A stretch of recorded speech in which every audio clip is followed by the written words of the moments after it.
Kalau Om Ginting ini salah satu yang menemani hari-hari saya ketika liputan lapangan awal-awal saya mengenal dunia jurnalistik praktis ya, dunia jurnalistik yang benar-benar bukan kampus ya, yang komersial.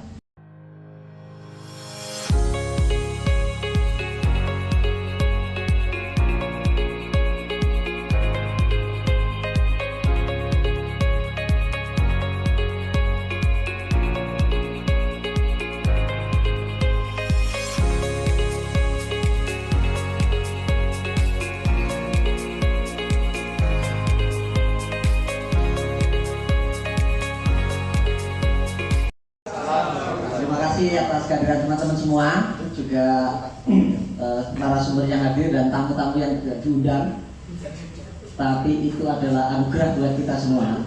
Nah, sebelum saya masuk ke yang harus ngomong malam ini tentang media dan efeknya bagi para pengusaha, baik efek meroketkan usahanya sebagai pebisnis atau karena media merontokkan usahanya, saya malam ini senang sekali karena tidak dinyana dan disangka kedatangan guru penting saya waktu baik ketika masih di kampus maupun ketika sudah jadi jurnalis sampai sekarang. Jadi teman-teman yang berada di pojok kanan itu namanya Mas Torik. Nanti kita minta sepatah katanya juga ya.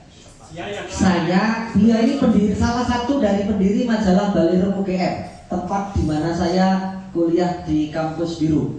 Jadi saya dulu masuk sastra tapi nggak pernah masuk kuliah, masuknya malah di majalah Balirum yang mengenalkan saya pada dunia tulis menulis.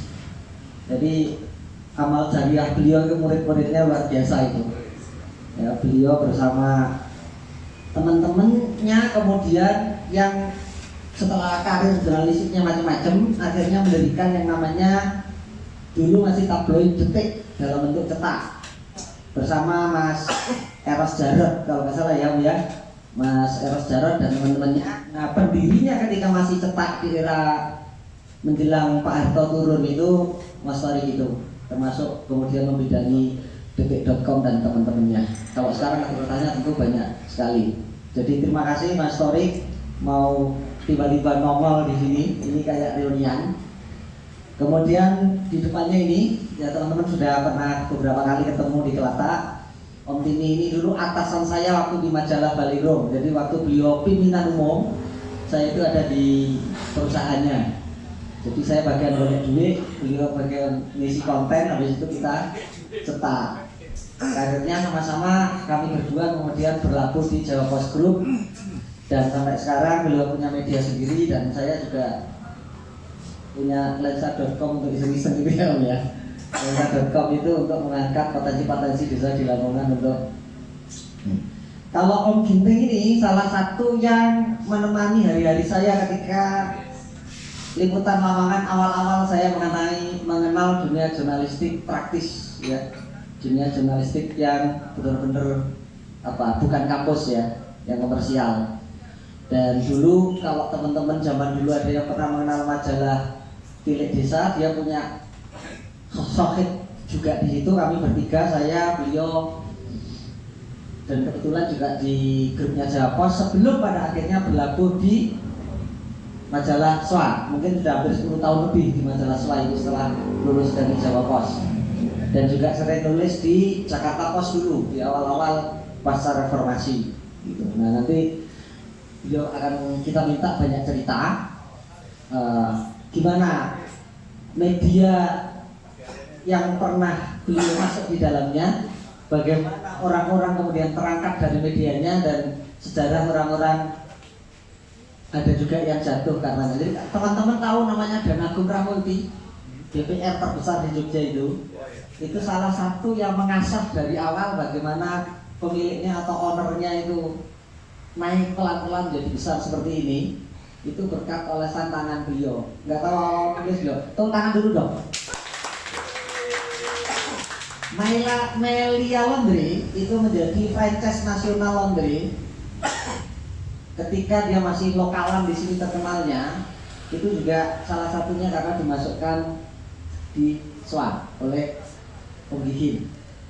Begitu juga meroketnya 3 saudara grup. Jadi teman-teman kalau mengenal nama Pak Bambang Properti Sendolo itu juga berkat awalnya tangan beliau sekaligus. Nah nanti biar cerita yang itu karena pasti over record ya gitu.